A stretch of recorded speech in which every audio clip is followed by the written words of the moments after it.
ఓం శ్రీ గురుభ్యో నమః. ఓం శ్రీ గణేశాయ నమః. శ్రీమాత్రే నమః. శివాయ గురవే నమః. శ్రీకృష్ణ పరబ్రహ్మణే నమః. శ్రీరామాయ నమః. శ్రీ గురుభ్యో నమః. ఆపదాం అపహర్తారం దాతారం సర్వసంపదాం లోకాభిరామం శ్రీరామం భూయో భూయో నమామ్యహం.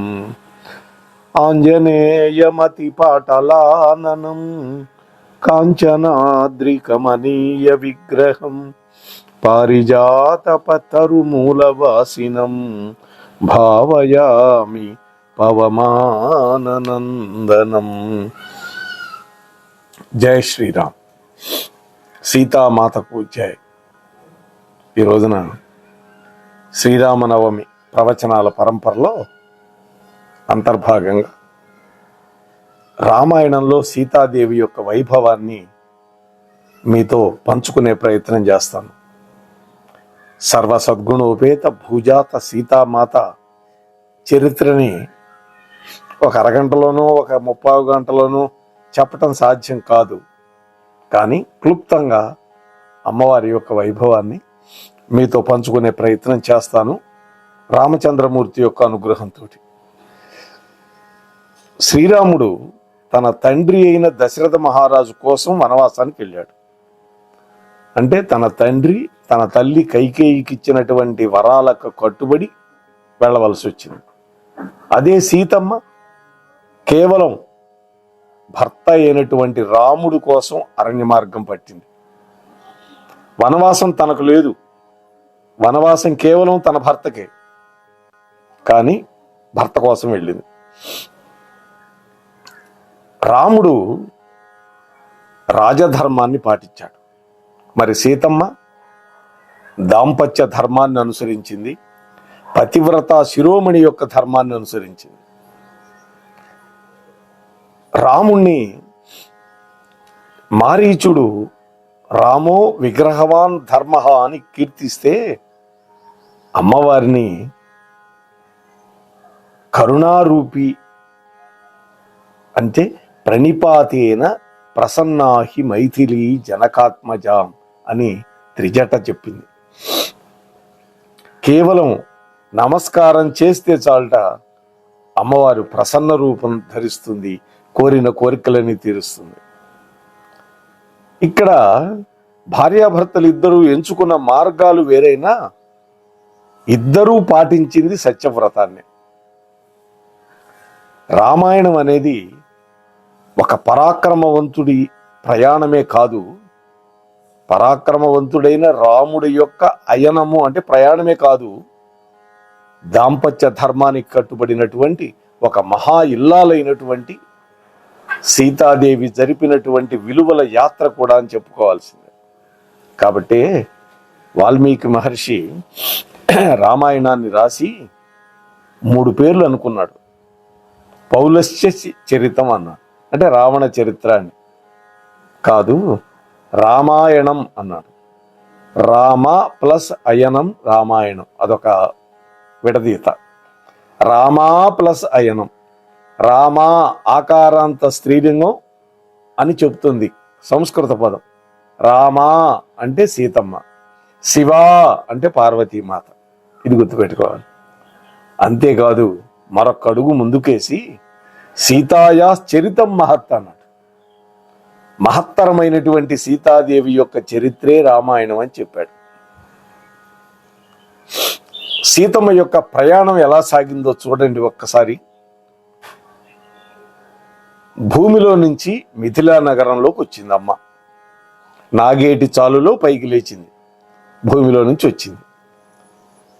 మిథిలా నగరం నుంచి అయోధ్య నగరానికి వచ్చింది, అంటే పుట్టింటి నుంచి మెట్టినింటికి వచ్చింది రాముడిని పెళ్లి చేసుకొని.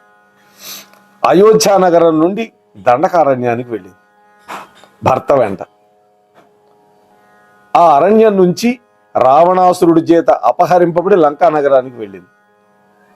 లంక నుంచి నేరుగా మళ్ళీ అయోధ్యకు వచ్చింది, సింహాసనం అధిష్ఠించింది, 10,000 సంవత్సరాలు భర్తతో కలిసి రాజ్యాన్ని పరిపాలించింది.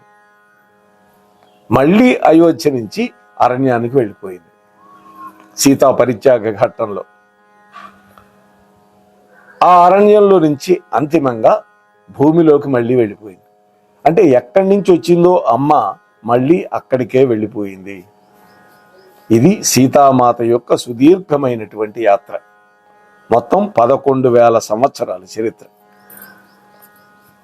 వాస్తవానికి రామాయణం అనేది రాముడి యొక్క ప్రయాణమే కావచ్చు, కానీ ఆ ప్రస్థానంలో రాముడి పక్కన సీతమ్మ కూడా ఉంది. అంటే రాముడు శ్రీరాముడైతే తప్ప రావణాది రాక్షసుల సంహారం జరగదని విశ్వామిత్ర మహర్షి వచ్చి తన యాగరక్షణ అనేటువంటి ఒక మిషతోటి అరణ్యానికి తీసుకువెళ్ళాడు. అక్కడి నుంచి మిథిలా నగరానికి తీసుకువెళ్ళి శివధనుస్సుని భగ్నం చేయించి సీతమ్మని ఇచ్చి పెళ్లి చేయించాడు. అంతటితో ఆయన పని పూర్తయింది. ఇది అంటే రాముణ్ణి శ్రీరాముడుగా మార్చాడు, అంటే సీతారాముడుగా మార్చాడు. ఇక్కడ అమ్మ యొక్క ప్రస్థానంలో రాళ్ళు రప్పలు దాటుకొని కుట్రలు కుతంత్రాలు తట్టుకొని తాను ఏమిటో నిరూపించుకుంది సీతమ్మ. ఆది కావ్యమైనటువంటి శ్రీమద్ రామాయణంలో సీతాదేవి ఒక పరిపూర్ణమైనటువంటి నాయిక. తాను నమ్మిన విలువలకు కట్టుబడి అమితమైనటువంటి పట్టుదల కలిగినటువంటి నారీ శిరోమణి.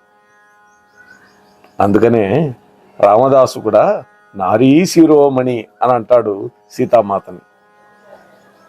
నిగ్రహంలో కానీ విగ్రహంలో కానీ రాముడికి దీటైనటువంటి ఇల్లాలామె. విగ్రహం అంటే ఏంటి? ఇక్కడ అందం. నిగ్రహం అంటే ఏమిటి? కోపతాపాలు ఇవన్నీ నిగ్రహించుకోవడం, అరిషడ్వర్గాలను నిగ్రహించడం. అందుకనే వాల్మీకి అంటాడు అప్రతిమ అంటాడు. అంటే సాటి లేనటువంటి మేటి అయినటువంటి స్త్రీమూర్తి. నారీణాం ఉత్తమాహ అంటాడు. అంటే స్త్రీ జాతిలో ఆణిముత్యం లాంటిది సీతమ్మ. ధర్మనిరత, ధర్మాచరణకు కట్టుబడినటువంటి తల్లి. విశుద్ధ అంటే పరిశుద్ధమైన మనస్సు కలిగింది. ఈ విధంగా వాల్మీకి మహర్షి సీతామాత యొక్క గుణగణాలను కీర్తించాడు. సీతమ్మ జీవనం అనేది ఒక నదీ ప్రవాహాన్ని తలపిస్తుంది. మనం గనక బాగా పరిశీలించి చూస్తే తాను మిథిలలో తండ్రి చాటు బిడ్డగా పెరిగింది. పెళ్లి తర్వాత దశరథ మహారాజు ఇంటికి కోడలిగా, పెద్ద కోడలిగా అయోధ్య నగరంలో కాలుపెట్టింది. తన భర్త అయినటువంటి రాముడికి ప్రేమను పంచింది. దశరథ మహారాజుకు వృద్ధాప్యం పైన పడింది. శ్రీరాముడికి యవ్వరాజ పట్టాభిషేకం జరిపించాలని సంకల్పం చేశాడు. నిండు సభలో తన మనసులో మాట చెప్పాడు. అక్కడే ఉన్నటువంటి మంత్రి, సామంత, దండనాయకులందరూ కూడా ఏకగ్రీవంగా ఆమోదించారు. ఎందుకని? రాముణ్ణి మించిన వాడు లేడు. అందుకని రాముడి గుణగణాలు అటువంటివి. అప్పుడు ఉండబట్టలేక తన కొడుకు యొక్క మాహాత్యాన్ని ప్రజల నోటి వెంట వినాలి అనుకున్నాడు కావాలి దశరథుడు. ఎందుకయ్యా మీకు ఇంత ఉత్సాహం? రాజ్యాధికారం చేపట్టడానికి రాముడికి ఉన్న అర్హతలేంటి అని మురిసిపోతూ అడిగాడు దశరథుడు. అప్పుడు ప్రజలంతా ముక్త కంఠంతో రాముడి యొక్క గుణగణాలు చెప్పినా వశిష్ఠుల వారు మాత్రం ఒక్క మాట అన్నాడు. దశరథ మహారాజా, నీ కొడుకు సీతారాముడు కాబట్టి ఆయన రాజు కావాలి అన్నట్టండి. అంటే నీ కొడుకు సీతారాముడు అందుకని రాజు కావాలి అంటున్నాడు. తన వాదన వినిపించాడు వశిష్ఠుల వారు. స్త్రీ మూలః సర్వధర్మ అంటాడు. ధర్మానికి పునాది మహిళ అన్నాడు. ఇంట్లో ఉండే ఇల్లాలే ధర్మానికి ప్రతీక, పునాది. ఇల్లాలిగా ఆమె సార్వభౌముడి యొక్క సమర్థతని ప్రభావితం చేయగలదు. జానకీదేవి లాంటి ఉత్తమురాలు మహారాణి హోదాలో పరిపాలనలో సహకరిస్తూ ఉంటే రామరాజ్యం మరింత సుభిక్షంగా ఉంటుంది అని తన వాదన వినిపించాడు వశిష్ఠ మహర్షి. రాజర్షి అయినటువంటి జనకుడి పెంపకం పట్ల ఉన్న నమ్మకం ఆ నిశ్చితమైన అభిప్రాయానికి ఒక కారణం కావచ్చు బహుశా. నిజమే, యజ్ఞభూమిలో దొరికినటువంటి బంగారు తల్లి సీతమ్మని ఆయన మామూలు ఆడపిల్లలాగా పెంచలేదండి. ఆత్మవిశ్వాసానికి ప్రతీకగా తీర్చిదిద్దాడు. కాబట్టి నా కూతురు వీర్యశుల్క అని ప్రకటించాడు. వీర్యశుల్క అంటే పరాక్రమము చేత మాత్రమే వివాహం చేసుకోతగినది అని ప్రకటించాడు. అంటే మహావీరులకు మాత్రమే ఆమెను పెళ్లాడే అర్హత ఉంది అని సాధికారికంగా ప్రకటించాడు. దేశ దేశాల రాకుమారులు సీతను వరించి వచ్చారు, పెళ్లి చేసుకోవాలని వచ్చారు. ఎవ్వడు కూడా శివధనుస్సుని కనీసం ఎత్తలేకపోయారు. అందుకని వాళ్ళందరినీ నిర్మోహమాటంగా తిరస్కరించాడు. ఆ తరువాత విశ్వామిత్రుడు వెంట వచ్చినటువంటి రాముడు ముక్కంటి యొక్క ధనస్సుని 2 ముక్కలు చేశాడు. అటువంటి రామచంద్రుడిని ఏరి కోరి అల్లుడుగా చేసుకున్నాడు. దీనికి వెనకాతల ఒక కథ చెబుతారు, వాల్మీకి రామాయణంలో లేదండి. అంటే శివధనస్సునే పణంగా ఎందుకు పెట్టాడు అనేదానికి, ఆ శివధనస్సు 8 చక్రాల బండిలో పెట్టబడి ఉంటుంది పూజా మందిరంలో. ప్రతినిత్యము దానికి పూజలు జరుగుతాయి. జనక మహారాజు ఇంట్లో సీతమ్మ తన చెలికత్తెలతో ఆడుకుంటున్నది బంతి ఆట. ఒకరోజు బంతి దొర్లుకుంటూ వెళ్ళి ఆ పెట్టి కింద దూరింది. ఎంత ప్రయత్నించినా రాలా బంతి బయటికి. అప్పుడు సీతమ్మ వెళ్ళి తన చేత్తో నెట్టింది ఆ బండిని. అది చూసినటువంటి చెలికెత్తలు గబగబా పరిగెత్తుకుంటూ వచ్చి జనక మహారాజుకు చెప్పారు.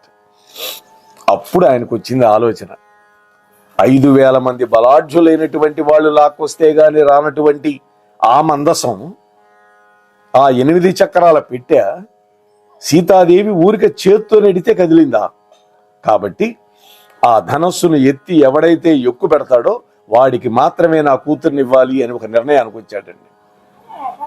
ఇది అందుకని వీర్యశుల్క అని చెప్పాడు. సరే, పెళ్లి సందర్భంలో జనక మహారాజు సీతామాత యొక్క చేతిని రాముడి చేతిలో పెడుతూ ఒక మాట అంటాడు, ఇయం సీత మమ సుత సహధర్మ చరీతవా అని అంటూ, రామా ఛాయేవా అనుగతా సదా అంటాడు. ఇక్కడ రామా, ఇదిగో నా కూతురు సీత, ఆమె చెయ్యి అందుకో, ఇక నుంచి ఈమె నీకు సహధర్మచారిణి, సహధర్మ చరీతవ ఛాయేవా అనుగతా సదా, జీవితాంతం నిన్ను నీడలాగా అనుసరిస్తూ వస్తుంది అంటూ మంత్రపూతంగా కన్యాదానం చేశాడండి. చిట్ట చివరి వరకు జానకీదేవి తన తండ్రి వాగ్దానానికి కట్టుబడి ఉందండి. సీతారాముల యొక్క దాంపత్య బంధం ఎలా ఉంటుంది అన్నప్పుడు, అంతఃపురంలో ఉన్న అడవులకు వెళ్ళిన, చివరికి అశోకవనంలో బందీగా బతుకుతున్నా కూడా, ఆ తరువాత వాల్మీకి ఆశ్రమంలో ఒక అతిథిగా తలదాచుకున్నా కూడా సీతాదేవి మది నిండా మనువాడినటువంటి రాముడి యొక్క ఆలోచనలే తప్ప మరొక ఆలోచన లేదే లేదండి. రాముడికి కూడా సీత అంటే అపారమైనటువంటి ప్రేమ. ప్రాణేభ్యోపి గరీయసి అంటాడు. ఈ సీత నా ప్రాణం కంటే ఎక్కువ అంటాడు రాముడు. ఆ దాంపత్య బంధాన్ని హృదయం హృదా అని మెచ్చుకున్నది శ్రీమద్ రామాయణం. సీతారాములు ఒకరి హృదయంలో ఒకరు సుస్థిరంగా ఉంటారు అని ఈ మాట నిరూపించినటువంటి వాడు ఆంజనేయ స్వామి. ఇక్కడ సీతాదేవి వియోగంతో రాముడు బాధపడుతూ ఉన్నాడు ఋషిముఖంలో. అప్పుడు హనుమంతుడు అనుకున్నాడు, ఏమిటి ఈయన పరబ్రహ్మం అని అనుకున్నాను. ఏంటి ఒక స్త్రీ కోసం ఇంతటి విలాపం చేస్తున్నాడు సామాన్య మానవుడిలాగా అనుకున్నట్ట. లంకలో సీతమ్మని చూసిన తర్వాత అయ్యయ్యో ఎంత పొరపాటు పడ్డాను, ఇటువంటి స్త్రీరత్నాన్ని విడిచిపెట్టి రాముడు ఇంకా బతికున్నాడు అంటే రాముడిది గుండె కాదు రాతి బండ అనుకున్నాడు. ఎందుకని? వీళ్ళిద్దరూ బతికి ఉన్నారు అంటే ఒకే ఒక్క కారణం అనుకున్నాడు. ఏమిటా ఒకే ఒక్క కారణం? రాముడి యొక్క మనస్సు సీతమ్మ దగ్గర ఉంది, సీతమ్మ మనస్సు రాముడి దగ్గర ఉంది. అందువల్ల వాళ్ళిద్దరూ ఇంకా బతికున్నారు అని హనుమంతుడి అంతటి వాడు సర్టిఫికెట్ ఇచ్చాడు. అక్కడ ఒకరి హృదయంలో ఒకరు సుస్థిరంగా ఉంటారండి. రామచంద్రుడి కోసం అడవుల బాట పట్టినటువంటి గొప్ప ఇల్లాలివి నువ్వు అంటూ సాధ్వి అనసూయ కూడా ప్రశంసించిందండి. అయోధ్యకాండ చివరి 1-2 సర్గల్లో సీతారామ లక్ష్మణులు ముగ్గురు అత్రి అనసూయల యొక్క ఆశ్రమానికి వెళ్ళారు. అక్కడ అనసూయాదేవి చెప్పినటువంటి మాట, అప్పుడు అన్నది సీతమ్మ, అమ్మా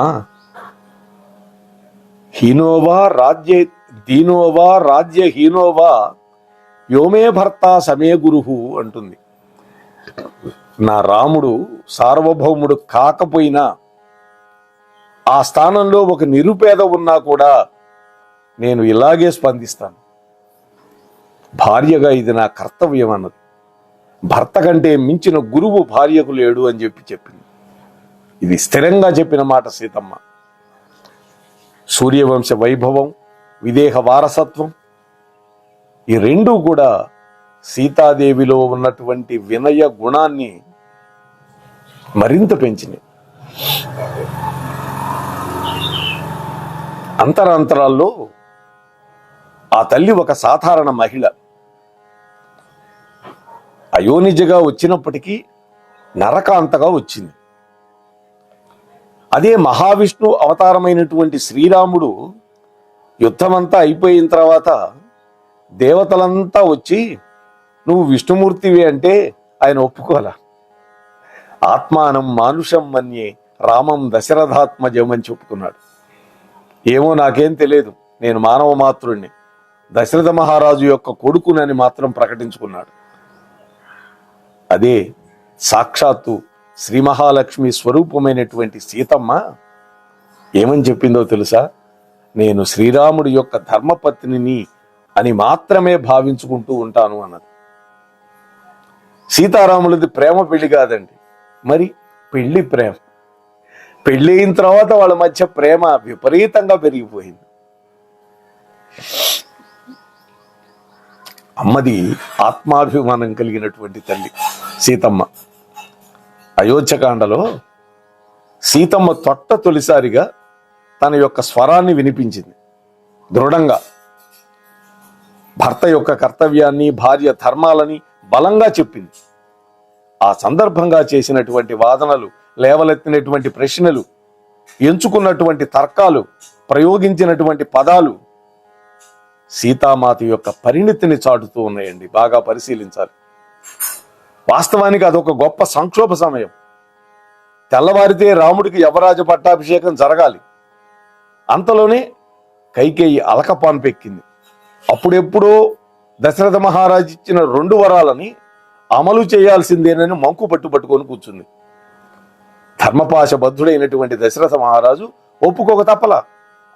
దీంతో శ్రీరాముడి యొక్క వనవాసం ఖాయమైపోయింది. భారమైన హృదయంతో సీతాదేవి దగ్గరకు వచ్చి ఆ దుర్వార్త చెప్పాడు రాముడు. చెప్పి ఒక మాట చెప్పాడు, సీత, నేను లేని సమయంలో ఎవరితో ఎలా మసులుకోవాలో చెప్పాలి అనుకొని మొదలుపెట్టాడు. ఆ మాటలకి సీత యొక్క హృదయం గాయపడింది. ఆమె కలువల్లాంటి కళ్ళు ఎర్రబడ్డాయి. భర్త యొక్క పట్టాభిషేకం ఆగిపోయినా ఆమె పెద్దగా బాధపడలేదండి.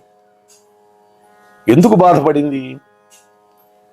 నువ్వు ఉంటే అయోధ్యలో ఉండు, మా అమ్మకి సేవ చేసుకుంటూ, లేదా నువ్వు పుట్టింటికి వెళ్ళు అని అనేసరికి ఆమె కోపం వచ్చింది. అంటే తనను అయోధ్యలోనే వదిలిపెట్టి వెళ్ళాలి అని రాముడి యొక్క నిర్ణయాన్ని మాత్రం ఆమె ఆమోదించలే, తీవ్రంగా ఖండించింది.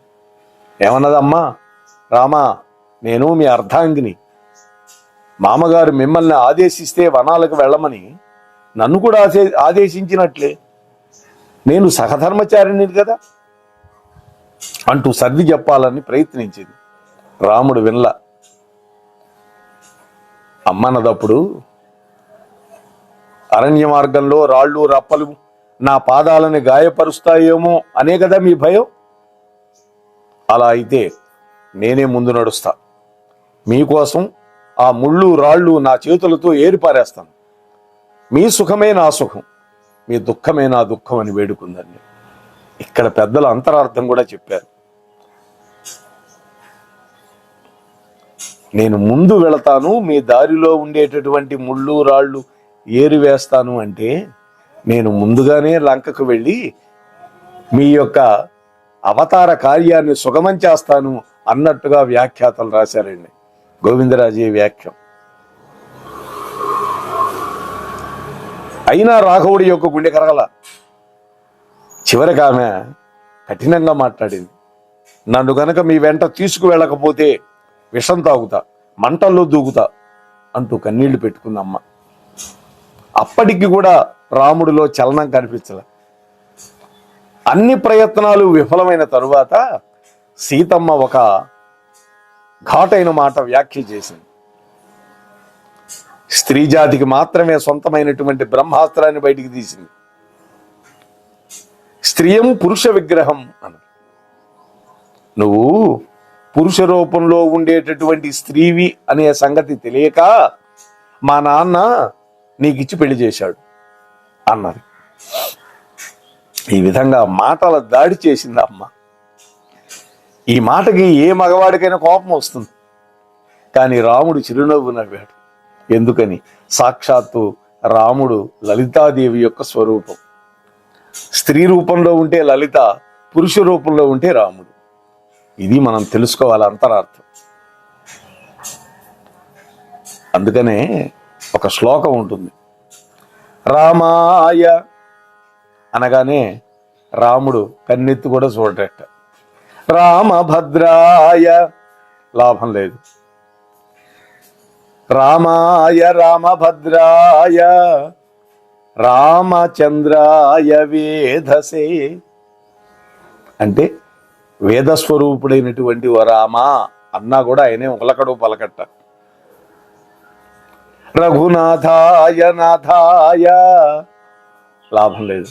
రఘునాథుడు అంటే రఘువంశంలో పుట్టినటువంటి వాడు. అయినా కూడా రాముడు కన్నెత్తి చూడట. సీతాయా పతయే నమః అనగానే ఒక్కసారి ఉలిక్కిపడి మన వైపు చూస్తాడట. సీతాపతి అంటే చాలట ఆయనకి ఆనందం అంట.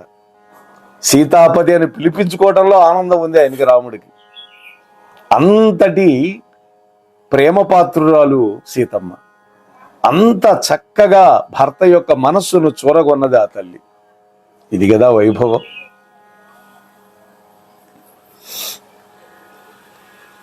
ఈ మాట వల్ల రాముడు అయిష్టంగానే ఆమోదం తెలిపాడండి. పురుష విగ్రహంలో ఉన్న స్త్రీ రూపంలో ఉన్న మగవాడివి అని తెలియలేక మా నాన్నగారు నీకు ఇచ్చి పెళ్లి చేశాడు. ఈ మాట కొంచెం నవ్వి, పురుష రూపంలో ఉన్న స్త్రీవి, ఇది కొంచెం కఠినమైన మాటే, కానీ అంతరార్థం వేరే ఉంది. అయిష్టంగానే రాముడు ఒప్పుకున్నాడు. అదే సమయంలో సమస్య పరిష్కారానికి రాజగురువు అయినటువంటి వశిష్ఠుల వారు కూడా రంగంలోకి దిగాడండి. ఆయన ఏమన్నాడు? సీతాదేవి రాముడితో పాటు అడవులకు వెళ్లాల్సిన అవసరం లేదు, అర్థాంగి హోదాలో ఆమెకు రాజ్యాన్ని పరిపాలించే హక్కు ఉంది అని ఒక ధర్మ సూక్ష్మాన్ని ప్రతిపాదించాడు. చూడండి, వశిష్ఠ మహర్షి. అయితే సీతాదేవికి ఆ ప్రతిపాదన ఏమాత్రం నచ్చల. ఆమె దృష్టిలో రాజ్యాలు సింహాసనాల కంటే భర్త యొక్క సాంగిత్యమే విలువైందండి. అంటే భర్త లేనటువంటి అరణ్యం ఆమెకు వైకుంఠమైనా లాభం లేదు. అదే భర్తతోటి అరణ్యంలో ఉంటే అయోధ్య కంటే ఎక్కువ ఆనందపడుతుందా? ఇది ఆ తల్లి మాట. అంతలోనే ప్రజల యొక్క నిరసనలు మొదలైపోయినాయి. అయోధ్యలో ఉండే మహిళలంతా సీతమ్మ పక్షాన్ని నిలబడ్డారు. వచ్చి ఈ సీతాదేవి యొక్క సంరక్షణ బాధ్యత మేమే వహిస్తాం, రాముడు తిరిగి వచ్చే వరకు ఈ తల్లిని మేము కాపాడుకుంటామని అడ్డొచ్చారు. వాళ్లను కూడా సున్నితంగా వారించింది అమ్మ.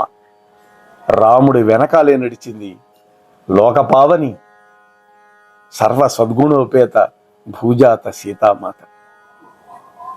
అమ్మ శాంతి ప్రియ. సీతాదేవి ధర్మాధర్మ విచక్షణ తెలిసినటువంటి మహిళ. అరణ్యవాసంలో తన అస్త్ర శస్త్రాలతో రాక్షస సంతతిని తుదముట్టిస్తానని రాముడు మహర్షులకు మాటిచ్చాడు. సీతమ్మకి నచ్చల. సృష్టిలోని ఏ ప్రాణితోనూ అకారణ వైరం కూడదని భర్తకి సలహా ఇచ్చింది. ఒక కథ చెప్పింది. ఒకసారి దేవేంద్రుడు ఒక మహర్షి యొక్క తపస్సు జడగొట్టాలనుకున్నాడు. ఒక బోయవాడి రూపంలో వచ్చాడు. ఒక పదునైనటువంటి ఖడ్గాన్ని ఆ మునికిచ్చి, ఈ ఖడ్గాన్ని జాగ్రత్తగా చూడండి, నేను వేరే చోటకి వెళ్ళొచ్చి మళ్ళీ తీసుకుంటాను, నేను వెళ్ళే చోటికి ఆయుధాన్ని తీసుకువెళ్ళకూడదన్నాడు. సరేనని అక్కడ బయటికి పొమ్మన్నాడు. నెలలు గడుస్తున్నాయి, వాడు రాల. వస్తాడా దేవేంద్రుడు? ఆ కత్తి తుప్పు పట్టిపోతుందేమోనని ఆ కత్తితోటి దర్భలు కోయటం వేను మొదలుపెట్టాడు. కొన్నాళ్ళకి జంతువులను వేటాడటం మొదలుపెట్టాడు. తపస్సు పోయింది, మాంసాహారిగా మారిపోయాడు. చివరికి దారులు కొట్టే దొంగగా మారిపోయినాడు ఒక తపస్వి.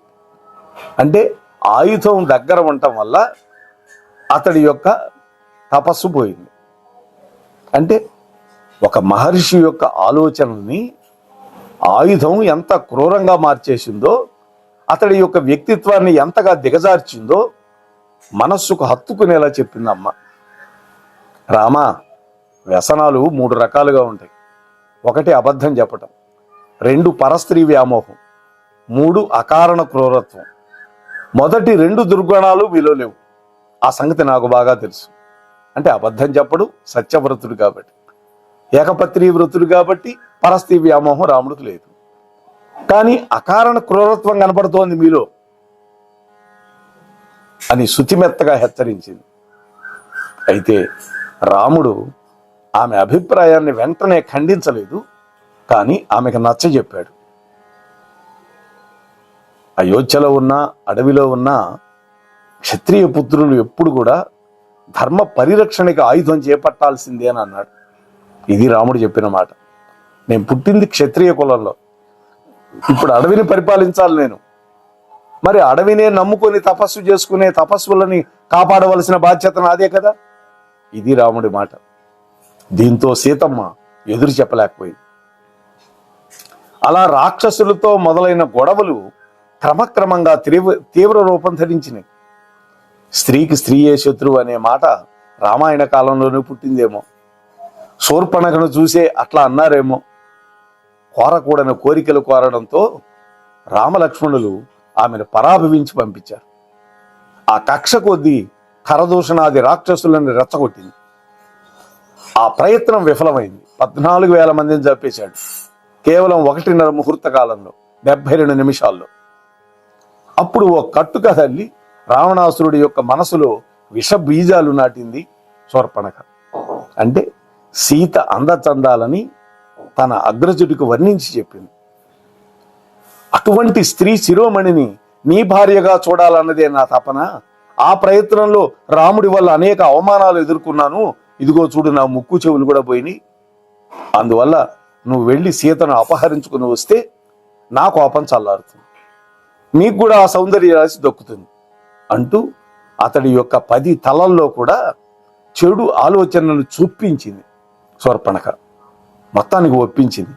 ఆ కుట్రలో భాగంగానే మారీచుడు మాయలేడిగా వచ్చాడు, రావణాసురుడు భిక్షుకుడు వేషంలో వచ్చాడు, సీతాదేవిని ఆకాశ మార్గంలో ఎత్తుకెళ్ళిపోయాడు.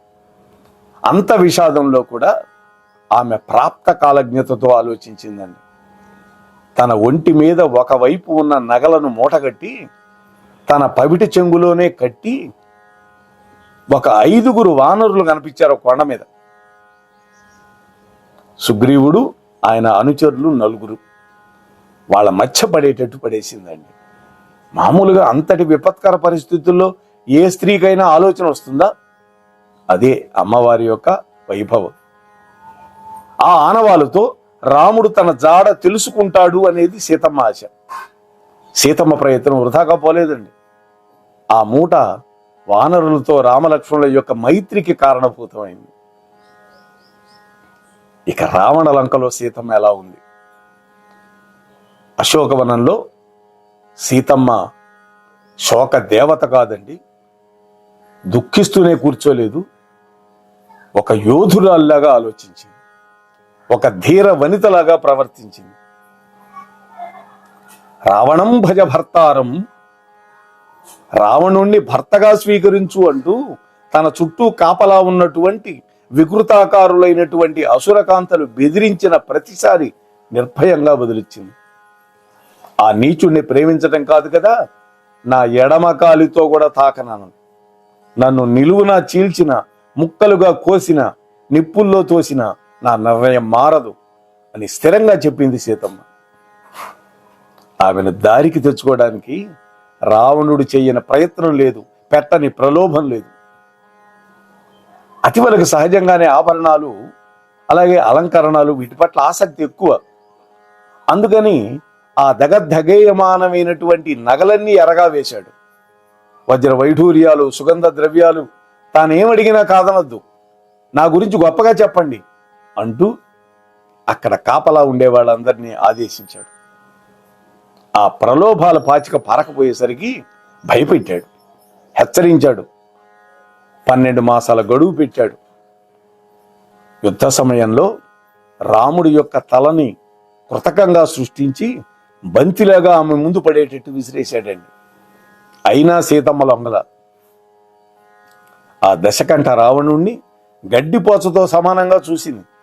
ఆంజనేయ స్వామి చెట్టుపై నుంచి ఇదంతా చూశాడు. ఆ దైత్యుడితో మాట్లాడేసి వచ్చినప్పుడు ఆచ్ఛాదన కోసం గడ్డిపోచను అడ్డం పెట్టుకొని మాట్లాడింది. నా రాముడెక్కడా, నువ్వెక్కడా? అతడు సింహం, నువ్వు గుంటనక్కవి. అతడు సముద్రం, నువ్వు పిలకాలువి. అతడు నెమలి, నువ్వు నీటి కాకివి. అతడు హంస, నువ్వు రాబందువి. ఇలా అనేక ఉపమానాలు పెట్టి తిట్టిపోసింది. తన పక్షాన నిలబడ్డటువంటి విభీషణుడి భార్య శర్మ యొక్క సాయంతో లంకేశ్వరుడి యొక్క వ్యూహాలను ఎప్పటికప్పుడు తెలుసుకుంటూ ఉన్నదమ్మ. ఏనాడు రావణాసురుడు పంపే అన్నపానాలను ముట్టుకోలేదని.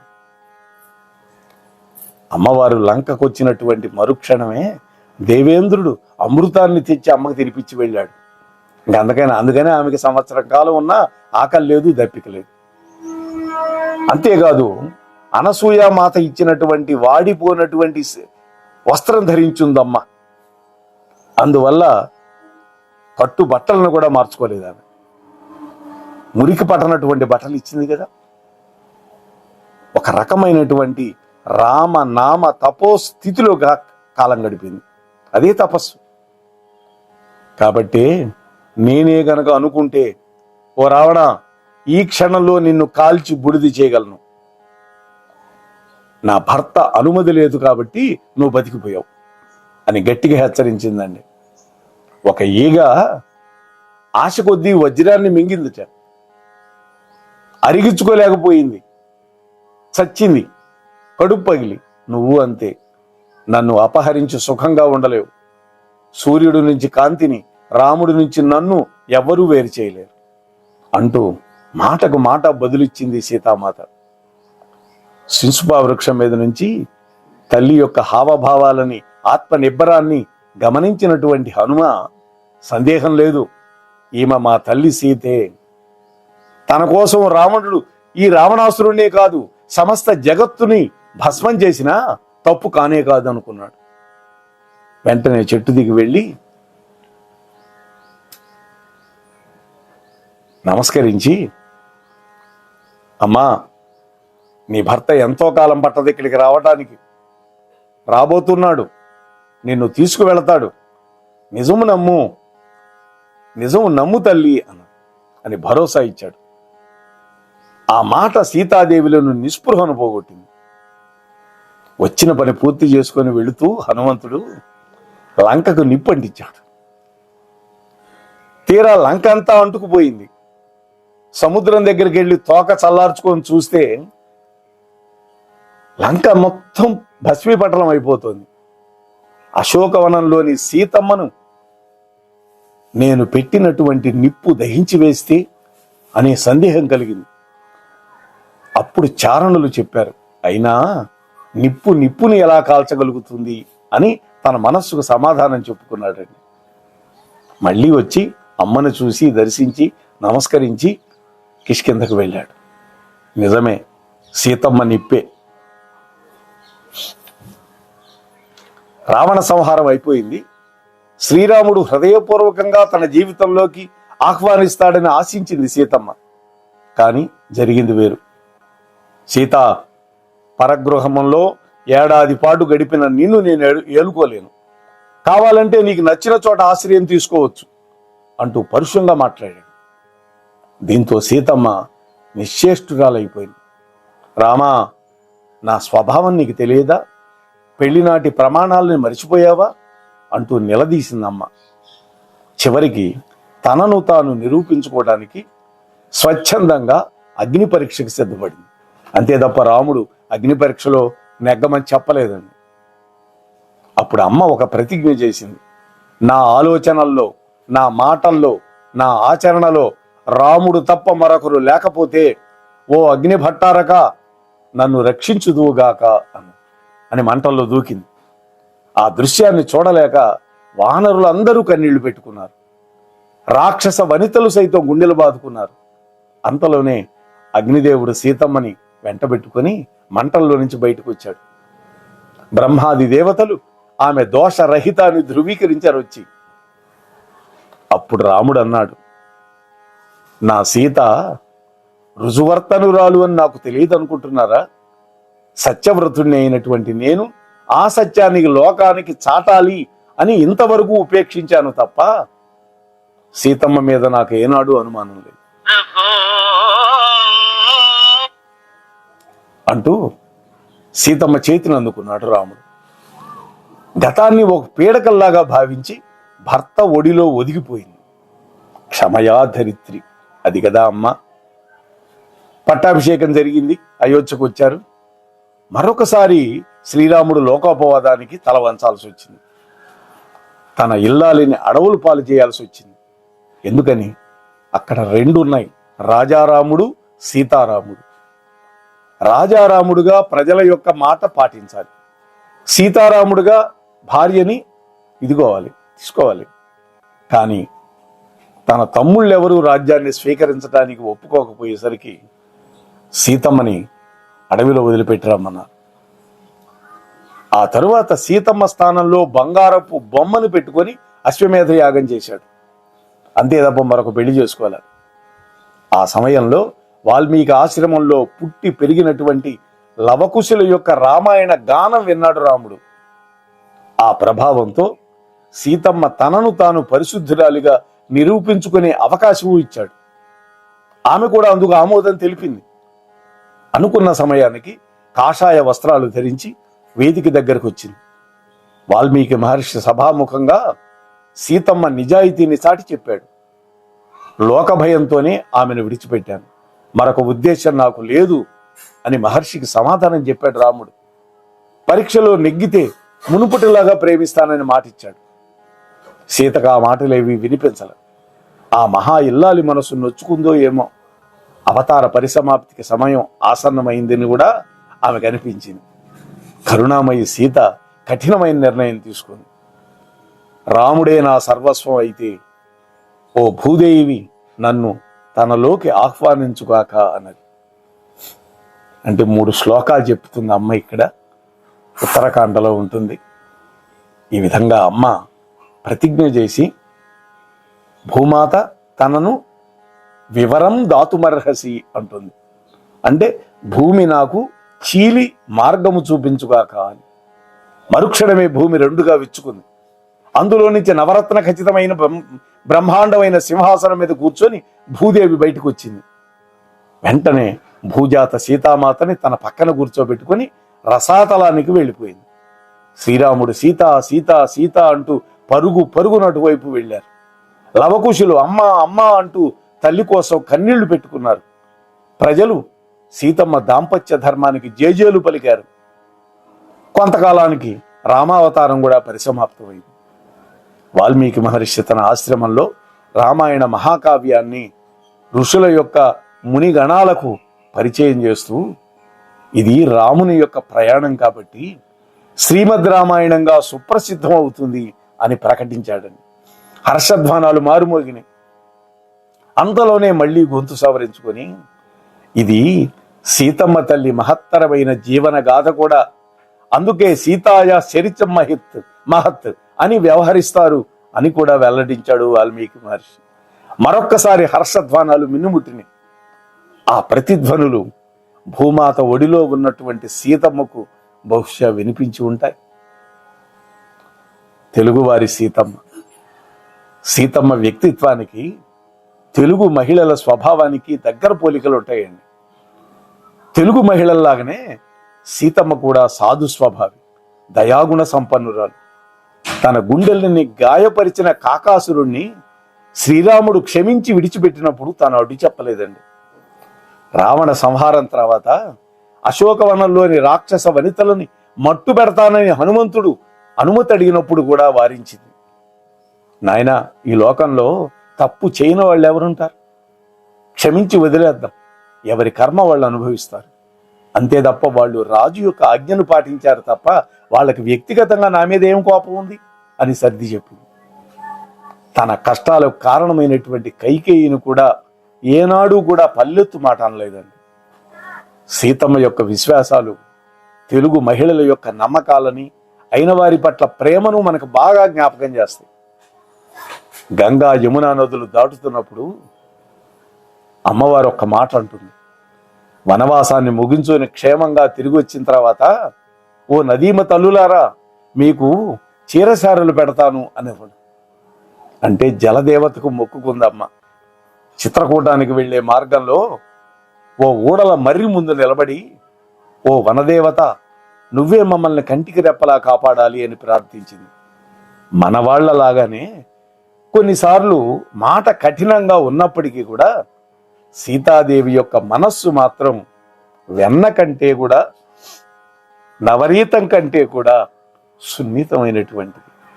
అటువంటి సీతామాత మన అందరినీ చల్లగా రక్షించుగాక. స్వస్తి సర్వేషాం.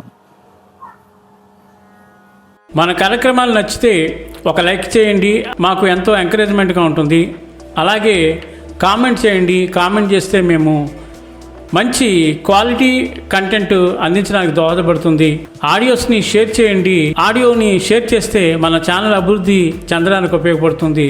ఇంతవరకు మన కార్యక్రమాన్ని చూస్తూ ఎంజాయ్ చేస్తున్నట్లయితే, ఒకవేళ సబ్స్క్రిప్షన్ కనుక చేయలేకపోతే ఇప్పుడే ఈ క్షణమే సబ్స్క్రైబ్ చేసుకుని ఆ పక్క నుండి బెల్ బటన్ మోగించండి. వినండి, వినిపించండి, వింటూనే ఉండండి. మోహనవాణి తెలుగు పోడ్కాస్ట్.